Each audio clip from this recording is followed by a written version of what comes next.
la même manipulation. Et j'accède bien au chronoboard. Donc là, je me suis connecté en tant que responsable pour vous montrer un petit peu la nouvelle ergonomie du chronoboard avec des tuiles qui sont totalement personnalisables. Donc je vais rester sur un seul navigateur. Vous retrouvez ici des tuiles qui sont totalement personnalisables par profil utilisateur. Vous voyez que ici, je vais pouvoir les dimensionner comme je le souhaite, les afficher comme je le souhaite. Donc, vous remarquez que l'ergonomie est totalement différente par rapport par rapport au chronoboard que vous connaissez, mais on retrouve les mêmes fonctionnalités, c'est-à-dire les absences à valider, notamment des alertes, les demandes de prêt, un nouveau aussi synoptique de présentéisme et d'absentéisme. Vous voyez ici que lorsque je vais cliquer sur l'information avec les ressources qui sont attendues aujourd'hui, eh bien, je retrouve le détail ici, regroupé soit par ressources, par nature, par heure de début. Et à chaque fois, on a intégré eh bien, un moteur de recherche avec la possibilité de mettre des filtres et des critères de filtre, mais également des critères de tri. Et puis, si vous voulez avoir le détail de l'information, il vous suffit de cliquer sur la personne ou bien de cliquer sur le regroupement pour déplier l'ensemble de l'information. Voilà, donc ici, on retrouve la même ergonomie pour toutes les autres fonctionnalités, à savoir que dans ce chronoboard, il y a d'autres nouveautés. C'est également la possibilité d'avoir les compteurs d'alerte qui sont répartis en 3 blocs. Aujourd'hui, vous avez un seul bloc où vous recevez tous vos compteurs d'alerte, pardon. Et là, en revanche, vous avez la possibilité de les répartir en 3 blocs différents, ce qui vous permet de ne pas avoir des alertes de typologie totalement différentes dans un seul bloc. Donc là, vous voyez ici que dans cet exemple, j'ai des choses à valider qui concernent des saisies sur formulaire, des saisies déclaratives, mais également des alertes intermédiaires ou encore des alertes bloquantes. Donc c'est vous qui définissez le contenu des alertes que vous pouvez répartir sur ces 3 blocs. Donc vous voyez, bien entendu, que vous avez l'information qui vient directement à l'utilisateur comme dans le chronoboard actuel, mais vous pouvez également être aiguillé, avoir un aiguillage, notamment si on reprend par exemple les validations d'absence. Ici, j'ai un état des absences sur 7 jours glissants et je retrouve toutes mes absences à valider. Et donc, bien entendu, lorsque je clique sur l'absence, je vais être aiguillé directement sur cette absence que je vais pouvoir valider ou refuser. Mais là où ça va beaucoup plus loin, c'est que dans cette version, vous pouvez définir l'écran sur lequel vous souhaitez être aiguillé. Donc pour chaque tuile, pour chaque information, vous allez pouvoir dire, moi ce qui m'intéresse surtout, c'est de connaître l'état des absents sur cette semaine-là, sur mon service. Donc dans ces cas-là, vous pouvez demander d'appeler le planning collectif et d'appeler un modèle particulier, puisque uniquement les absences vont vous intéresser. Donc là, j'ai un modèle qui concerne uniquement les absences. Et si je refais la même manipulation, vous allez voir que cette fois-ci, je vais ouvrir le planning collectif et vous voyez que j'ai la semaine de congé, la demande d'absence qui m'a été faite, avec l'ouverture également de la population concernée. Donc ça me permet d'être aiguillé, de décider en fait vers quoi je souhaite aiguiller pour plus de productivité. Et bien entendu, une fois que je suis sur ce planning, je vais pouvoir accepter ou refuser l'absence. En cas de refus, je pourrais très bien également imposer la justification de ce refus. Donc là, je vais par exemple valider directement depuis le planning. Vous voyez ici que l'absence a été validée. Et si je reviens sur mon chronoboard, on peut voir que l'absence a disparu et a bien été validée. Cédric, on a une question qui arrive Oui. là, qui est liée à ça. Les valideurs peuvent-ils avoir un message dans leur boîte mail également? Oui, bien entendu. Donc comme le disait Delphine, on a une nouvelle ergonomie, mais on a, conservé toutes les fonctionnalités qui sont existantes, aujourd'hui et bien entendu, en plus de cette notification par Chronoboard, vous pouvez recevoir, un mail de notification, pour valider, le congé. Donc voilà pour la présentation, je dirais générale de ce chronoboard, Vous voyez que l'ergonomie est totalement différente avec un look plus moderne, plus ergonomique et plus intuitif et également plus fluide. Donc ensuite, on va pouvoir accéder aux différentes ressources qui sont ici. Donc la notion de population, on la retrouve ici avec la possibilité de sélectionner sa population et également la possibilité de visualiser toutes les ressources de cette population. Et si je clique sur une ressource en particulier, vous allez voir que toutes les informations se mettent à jour en fonction de la ressource que j'ai sélectionnée. Ça signifie également que vous pouvez faire des sélections à la volée de salariés sans avoir à passer par la création de populations. Donc là, vous voyez que si je souhaite analyser, par exemple, les temps de ces 3 personnes parmi les 7, lorsque je valide, eh bien, tout ce que je suis en train de visualiser vont concerner uniquement ces 3 personnes. Donc voilà, ça vous permet d'analyser certaines ressources de façon plus rapide sans devoir créer des populations. Et vous avez également la possibilité d'accéder directement depuis ce petit menu, d'accéder à la fiche ressources dans laquelle nous avons intégré une carte de visite, où vous retrouvez ici cette carte de visite avec la photo de la personne, son nom, son prénom, son matricule, et également les principales informations que vous souhaitez faire apparaître dans cette carte de visite. Donc c'est vous qui décidez des informations que vous souhaitez afficher ici. Et bien entendu, si vous voulez accéder à l'ensemble des informations de la fiche ressources, vous retrouvez l'ensemble de ces éléments dans cette fiche ressource, où vous retrouvez exactement la même fiche ressource, mais avec une ergonomie un petit peu différente. Je vous propose de passer maintenant à la présentation du planning. Vous allez voir que le planning a également changé. Donc, je vais ouvrir ici un planning. Donc, ce planning est totalement personnalisable et vous allez voir que la navigation dans le temps a également changé pour une utilisation beaucoup plus fluide et ergonomique pour l'utilisateur, puisque si je veux naviguer dans le temps, il me suffit de cliquer sur le numéro de semaine. Vous voyez que si je veux visualiser la semaine 30, il me suffit de cliquer sur la semaine 30. Si je souhaite visualiser la semaine en cours, je le vois ici avec un petit point bleu, je vais cliquer sur la semaine 28. Et si vous me dites que ce qui vous intéresse, c'est d'avoir une vue mensuelle, il vous suffit de cliquer sur le mois en cours et dans ces cas-là, vous avez directement la vue mensuelle et vous pouvez même avoir une vue de mois en mois, passer de mois en mois de cette manière-là en cliquant directement sur le mois.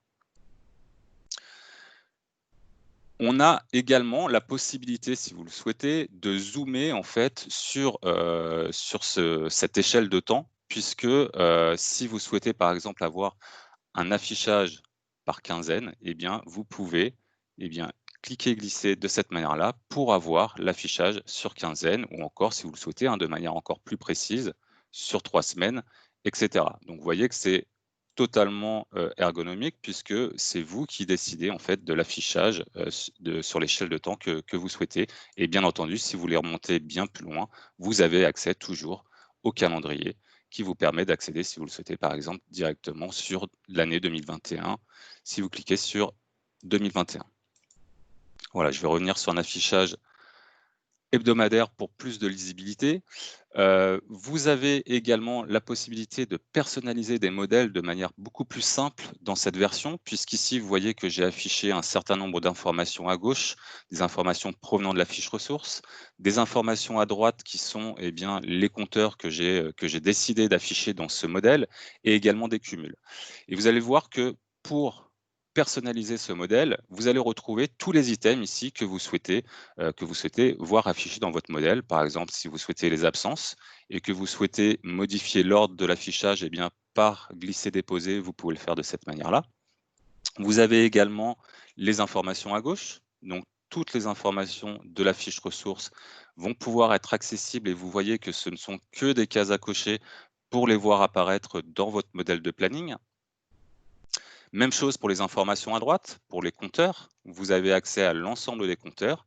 Et même chose, ce sont des cases à cocher pour voir apparaître vos compteurs dans les modèles de planning.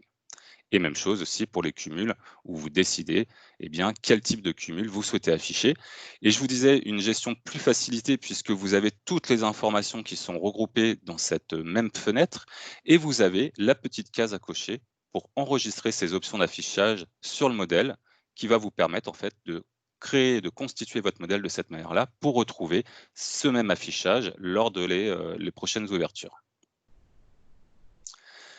Une grande nouveauté également dans les plannings, c'est la possibilité d'avoir des notions, alors bien entendu de tri, mais également de filtres, où vous retrouvez ici, les différents filtres, où vous pouvez également intégrer des critères de filtre, mais surtout la possibilité de faire des regroupements. En effet, si je clique ici, je vais pouvoir faire un regroupement, donc soit par contrat, soit par service dans mon exemple, hein, et donc ici je vais le faire par contrat, et vous voyez que j'ai une rupture de mes ressources par type de contrat. D'abord mes contrats CDI, puis ensuite mes contrats intérimaires. Donc je vais pouvoir plier, déplier l'information de cette manière-là pour plus de lisibilité et du coup plus de productivité. Donc ça signifie également qu'à chaque rupture, vous avez la possibilité d'avoir des nouveaux indicateurs et notamment des cumuls sur les compteurs, hein. Vous le voyez ici, j'ai cumulé des compteurs par type de contrat en cliquant sur cette icône qui va me permettre de faire des regroupements. J'ai la possibilité également de sélectionner, alors je vais vous montrer maintenant comment on va pouvoir, alors je vais enlever le regroupement, comment on va pouvoir planifier dans Chronos. Vous allez voir que toujours ici, eh bien, on peut imaginer, hein, que j'utilise une tablette. Par glisser-déposer, je peux modifier l'ordre avec mon index, l'ordre des différents items, que je vais pouvoir sélectionner mes différents codes horaires en tant que favoris. Et là, une grande nouveauté également, c'est que les contrôles-clics sont terminés et là, qui n'a pas déjà perdu ses favoris en oubliant d'appuyer sur la touche contrôle? Et donc maintenant, plus aucun risque puisque vous allez pouvoir directement cocher les différentes cases pour voir apparaître vos favoris. Et vous avez également la possibilité d'intégrer un moteur. On a intégré un moteur de recherche et on pourrait très bien aller rechercher en cas de nombre de codes horaires importants. Par exemple, tous les codes horaires qui commencent par 9 heures et vous avez immédiatement l'affichage de cette information et vous n'avez plus qu'à cocher le code horaire pour le voir apparaître dans votre raccourci. Alors là, j'en ai enlevé certains, je les ai enlevés les autres. Voilà, je vais en avoir plusieurs. Juste pour vous montrer également que vous avez la possibilité directement ici de modifier le code plutôt que d'avoir des codes, avoir la plage ou le temps moyen. Donc par exemple les plages, où vous retrouvez ici directement les plages. Donc ça permet d'avoir un accès facilité pour avoir à portée de main la modification de ce code. Maintenant pour planifier, vous avez la possibilité donc de cliquer sur le favori. Donc vous voyez ici que j'ai sélectionné par exemple de la formation. Et si je souhaite planifier de la formation sur une journée pour l'ensemble de mon service, eh bien je vais le faire de cette manière-là. Et on voit que ma saisie est aimantée. Je vois ici que je suis en train de planifier tout mon service pour le 10 juillet. Et si je le fais également pour une personne, mais sur plusieurs jours, eh bien, vous voyez également que la saisie est aimantée. Je n'ai pas, j'ai pas lâché le clic de ma souris et je vois bien que je suis en train de saisir du 6 au 9 juillet. Donc, je n'ai plus aucun risque en fait de me tromper sur une journée, puisque lorsque je lâche la souris, eh bien, la saisie a bien été réalisée du 6 au 9 juillet. Et bien entendu, je pourrais très bien le faire également sur une demi-journée, puisque si je refais la même manipulation du 6 au 9 juillet et que je lâche la souris, je n'ai alimenté que de la formation l'après-midi. Je vais revenir sur une autre semaine. Ça me permet également de vous dire, donc en plus de cette saisie aimantée, que vous avez la possibilité de personnaliser votre menu. Vous retrouvez ici le menu, donc un petit peu à l'image d'un navigateur avec les différentes fonctionnalités de Chronos. Donc par exemple, si vous souhaitez également personnaliser votre barre de raccourcis que vous voyez ici, vraiment à l'image, hein, du navigateur Chrome par exemple, eh bien, par exemple, je souhaite imprimer mon planning, et bien par glisser-déposer, je vais pouvoir constituer ma barre de raccourcis, personnaliser cette barre de raccourcis comme je le souhaite. Et puis vous voyez également, en cliquant dessus et en mettant à la corbeille, je la fais disparaître de ma barre de raccourcis ou bien je reclique une fois ici pour la faire apparaître. Donc ce qui me permet de faire la transition en fait sur la fonction impression. On a également amélioré les impressions, notamment avec la possibilité d'imprimer tel qu'à l'écran. Donc, vous voyez que tout ce qu'on a vu à l'écran, eh bien, je vais pouvoir l'imprimer directement ou l'envoyer vers un document PDF. Donc, je retrouve ici exactement ce que j'ai à l'écran avec la possibilité donc de l'imprimer. Voilà pour les principales fonctionnalités du planning. Donc, avec également un moteur de calcul qui est plus puissant dans cette version. Et puis, lorsque je quitte le planning, eh bien, vous avez cette fois-ci un message clair qui vous demande la confirmation comme quoi vous souhaitez quitter le planning et si vous souhaitez sauvegarder ou non les données que vous avez effectuées. Autre nouveauté également concernant les absences. On a revu également la restitution de l'analyse des absences avec la possibilité, eh bien, sur l'ensemble des écrans de Chronos, au même titre qu'au planning que je vous ai montré il y a un instant, la possibilité de faire des tris, des filtres avec des critères de filtre, mais également de faire des regroupements. Donc, pour une meilleure lisibilité, une meilleure productivité, vous voyez que ici vous pouvez déplier l'information pour analyser code par code les différents codes d'absence. Et également, la nouveauté de cet écran, c'est que vous avez la possibilité de visualiser en même temps, dans le même écran, les absences en jour, mais également les absences en heure, ou bien les deux, comme c'est le cas ici, où vous avez à la fois les absences en jour et les absences en heure. Je vous propose maintenant de se connecter en tant que salarié. Donc, je vais utiliser un autre utilisateur. Donc, cette fois-ci, un utilisateur salarié. Vous allez retrouver le self-service pour la plupart d'entre vous que vous connaissez déjà hein, avec les tuiles qui sont personnalisables. Mais la grande nouveauté de ce self-service, et d'ailleurs, c'était une contrainte qui était liée au plugin Silverlight. Eh bien, c'est que maintenant, on a la possibilité d'avoir directement le menu Chronos et notamment d'accéder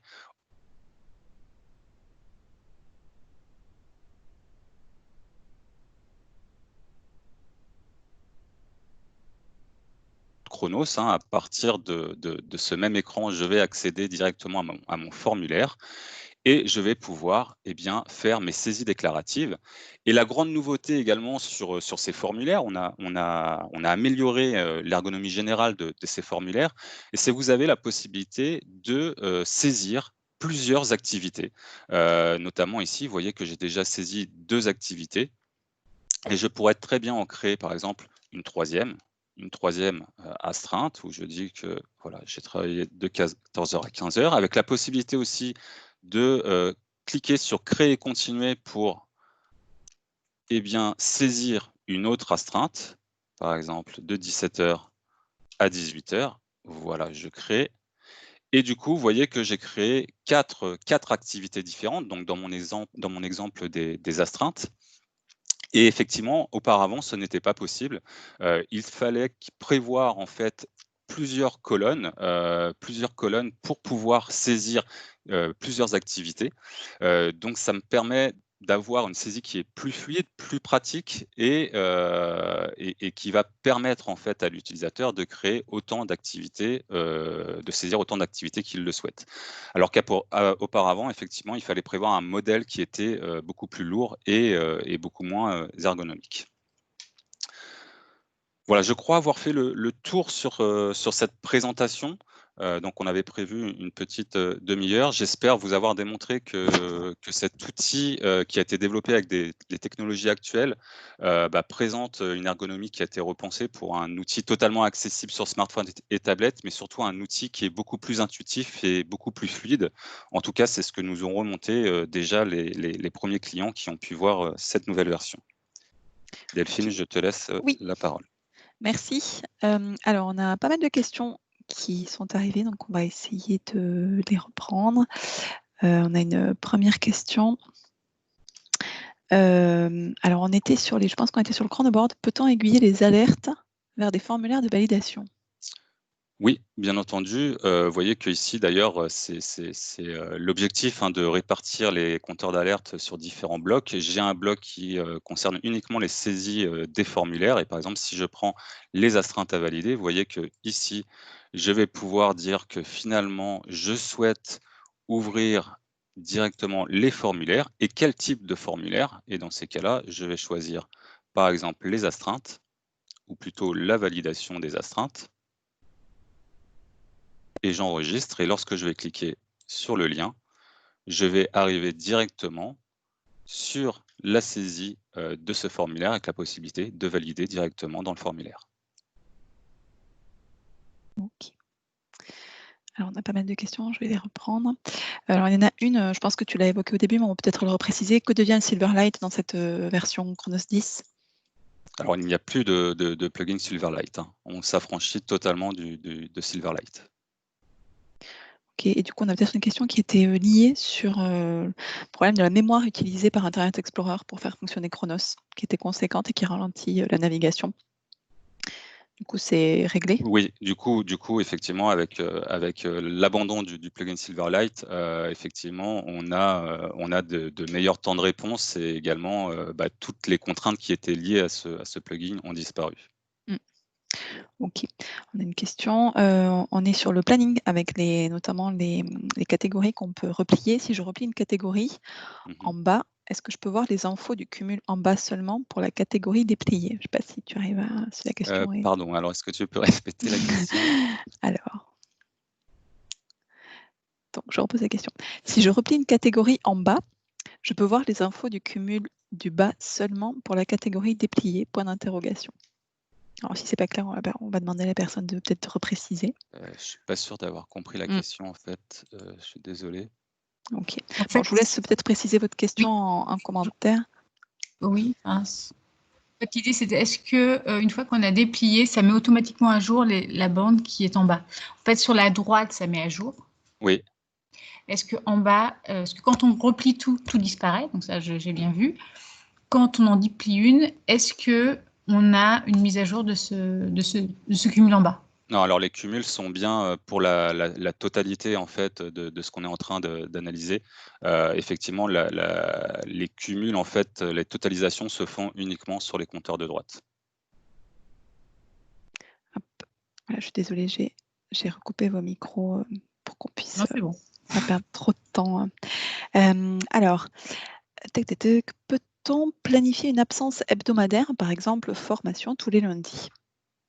Oui, avec, la possibilité d'effectuer notamment des rotations et du coup, une rotation d'absence formation où, on va définir, une rotation sur tous les lundis et du coup on va l'affecter, ensuite aux ressources.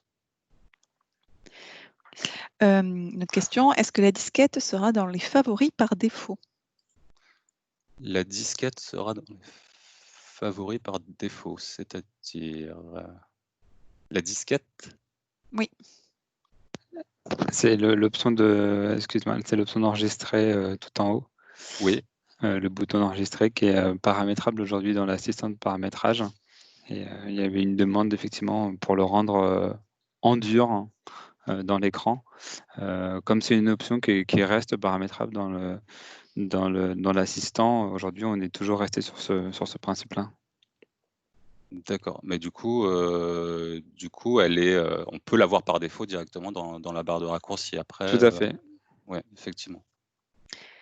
Alors une question, nous sommes dans le planning. Peut-on faire une validation en masse? Une validation en masse d'absence, du coup, je suppose? J'imagine, oui. Oui, oui, vous pouvez faire une validation en masse, mais directement dans la transaction absence dans ces cas-là, si c'est sur plusieurs personnes. Alors on a une autre question. Est-ce que ces nouveautés que vous nous avez montrées sont disponibles dans le planning individuel?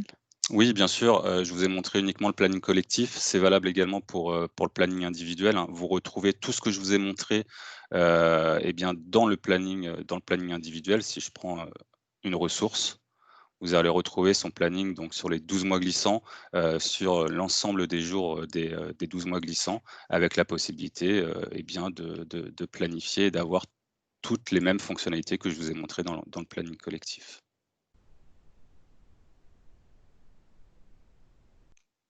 Ah, je continue les questions. Je les reprends. Avez-vous travaillé sur l'ergonomie du paramétrage?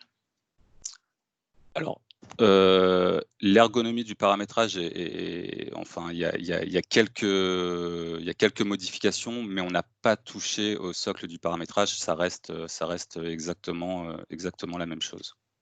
Donc pour ne pas, enfin, pour que les utilisateurs ne soient pas perdus, on a décidé, pour le moment de ne pas toucher au paramétrage. Enfin, l'ergonomie du paramétrage.